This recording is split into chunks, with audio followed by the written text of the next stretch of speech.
Mark Burgess here with Music Marketing TV. Today we're going to be taking a look at the Pro C3, combining it with the Pro R2, and looking at some interesting ways to bring some life, some extra punch to the drums, but not as a permanent kind of a thing, more as a expressive kind of a thing that makes the drums come forward when they should come forward and sit back when they should sit back. So I have this drum loop right here at the beginning.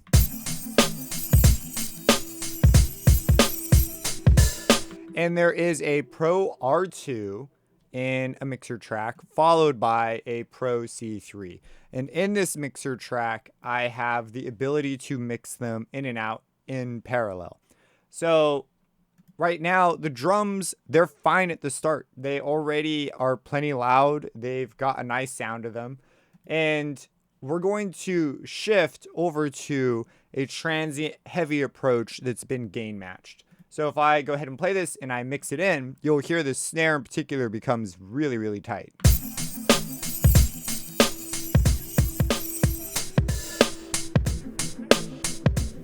Verb comes up, a lot more squash. Not good right here though. We're also going to bring in some extra verb to help it come forward. You see how much snappier that is? And then we go back to sort of a smeared snare sound.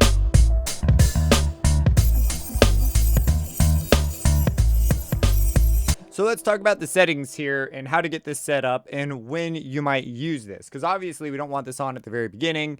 It's the very beginning, and this is quite an extreme setting. This is something that makes more sense once things have gotten moving, and it's not something you're going to probably want to leave on. You're going to want to bring it in and out according to the mix. You're going to want to automate these controls. So the first setting, we're going to ignore the Pro R2 for the moment and look exclusively at the Pro C3. So in the Pro C3, it is an extremely aggressive setting. We have an extremely low threshold, minus 50 dB. The ratio is at 3.4. So this actually isn't super extreme, but it's extreme enough.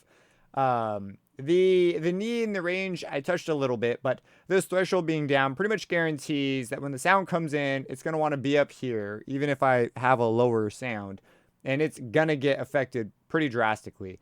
I stuck with classic, but if you go with some of the other modes, like opto, can be even more aggressive, and you're going to need more gain at the end. I am not using auto gain. I gain this by ear, and I have a long attack. This is a key thing. So when the drums come in, and it sounds like this, let me make sure everything's on. Right now it's at 24 milliseconds. If I have it be really quick, we lose the transient. If you're unfamiliar with compression, it's basically a way of turning down the volume extremely fast. Fast or slow, depending on how you have it set up. So I have this at around 24 milliseconds, and this is enough time for most drum transients to get through. This is why the snare sounds suddenly snappier. A lot of the snare gets on through, but anything after is going to get brought down. And then we have our release. It's sitting around 300 milliseconds. That's how quickly, when it goes back below the threshold, it begins to let go. And we have a nice curve that sort of follows the shape of our input. I mean, look at that. And we have our attack just long enough to let stuff through. So this is pretty much the setup. And this is purely here to emphasize a couple things. First, the snare and the kick transients, but mostly the snare transients, now suddenly come through really, really crisply. And this is kind of a cool effect. The second effect is we are hearing way more reverb. The softer parts of the signal, the sustain of the signal comes up. So you might say the sound has been squashed. Things that used to have contour have been sort of squished into a range that they're a little bit more flat. And it is really important that you gain match this. So you could use the auto gain. If I have something that's very consistent, I like to just do the gain myself. And so the way you do this is you bypass it and you listen. It's our original. That's the compressed. It's pretty dang close. We go back and forth. Pretty similar level of loudness. And we care about this because we are going to be automating the mix control. Now, FL Studio has a really nice one in the mixer, and I like to use this one, but there are ways of doing this directly inside of the Pro C3. You could come in, you have your output, your input, and you could go back and forth that way, or you could bring the dry up. So it is a little bit different. There's not like a direct mix knob, but you could accomplish something very similar.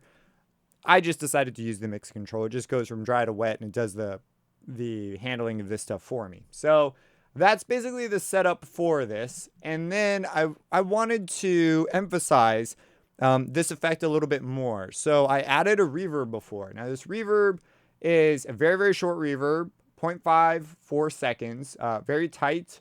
I didn't mess too much with any of the settings, except I did engage ducking a little bit, which turns the signal down when signal is present. I brought down the low end verb decay times, so they're much shorter, so you don't have low frequencies hanging around for super long. And I also turned on the auto gate at quarter notes, and this just will make it so that the verb gets automatically gated after a quarter note, which makes it sound a lot tighter. And if we go ahead and play this with and without the verb, I'm going to go ahead and we'll start off with the verb not brought in. And I should mention the mix is only at 7.51%, but I also use this mix, which mixes the extra verb in just in general. So it's kind of like a secondary mixing wet dry stage. So this is like the final effect, like the final result that I want. And then I bring this in, and this feeds into that compressor, which is then going to pull up all this soft signal verb and sort of emphasize that. We do have that on right now. So as I bring this up,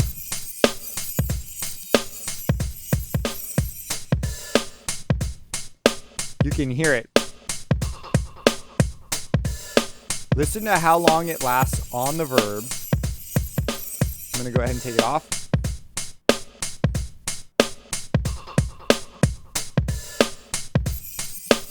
And now if I go ahead and get rid of this auto gate, and let's get rid of the C3 for the moment. Here's what it sounds like.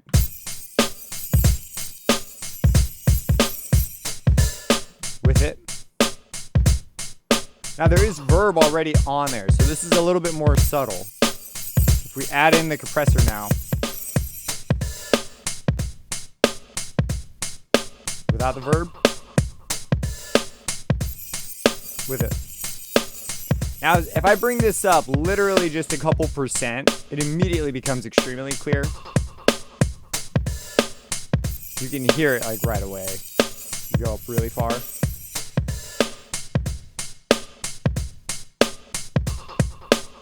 So I have mine sitting somewhere around here. Usually my verbs aren't sitting very high, like 13%, 10%. If I'm using them as an insert, a lot of people will tell you, you should probably have this on a send, and then you send to it.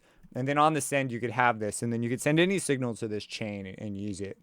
In the age of DAWs, having a bunch of different things and processing power is just way less of a concern. So let's talk about now setting this up. So we have a couple entrances here. We have this bass entrance, we have this glitched vocal entrance, and we have a shift in the what I call harmonic stuff. Anything that has a bunch of harmonic information like keyboards, guitars, flutes, voice. If they're singing notes, sometimes I just group them into a generic thing called the harmonic stuff, so I can think of them all as like a single idea.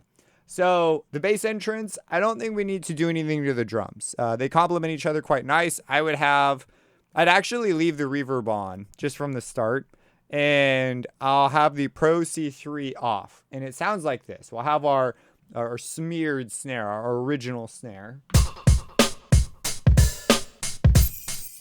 Oh, let me unmute everything.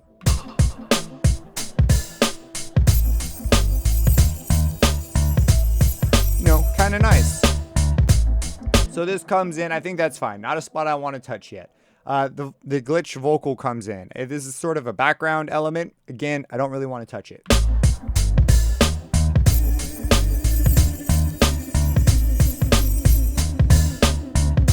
But at this moment, there's a shift. And here I actually might even bring in like a second set of drums or something to reinforce the kick, some sort of low-end reinforcement potentially. But there's a shift here.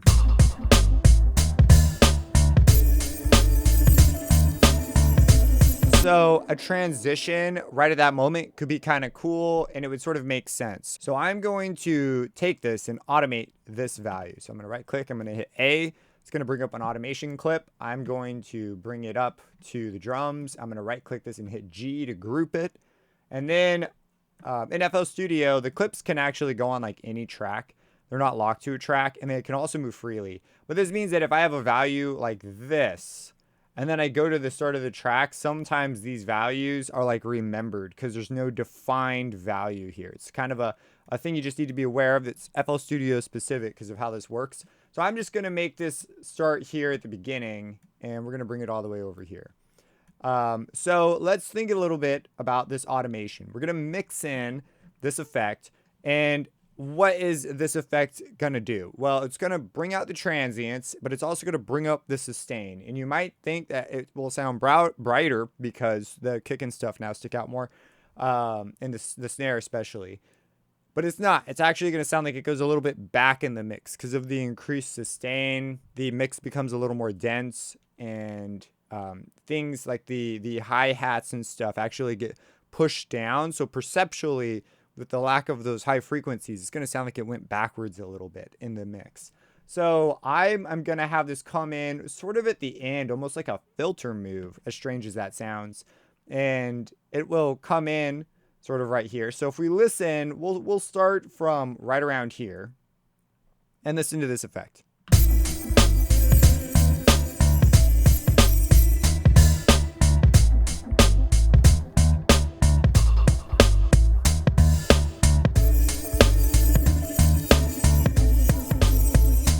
Nice, right? The drums change a little bit.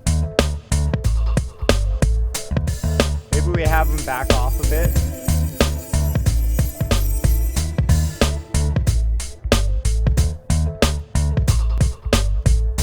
A low point here.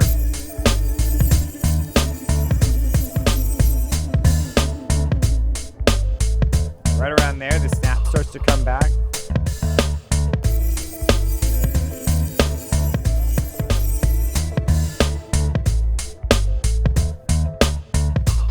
And I start to play with it. I treat it almost like an expressive thing where you can hear the crisp snap of it, but then it doesn't always stay the same. It really also helps if your drums are repetitive like these ones are, to give them some very desperately needed variation so that it doesn't sound like the exact same performance every single time.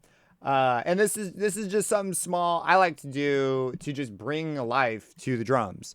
And the Pro R in the front, I'm not automating this. This was added though to just sort of help this get along. And in this case, I'm leaving it on. Sometimes I do go through depending on how much it's affecting the original signal, and I will automate it. Like if I wanted to get more intense with the mix and bring this up, then leaving this on all the time is not going to be something I want.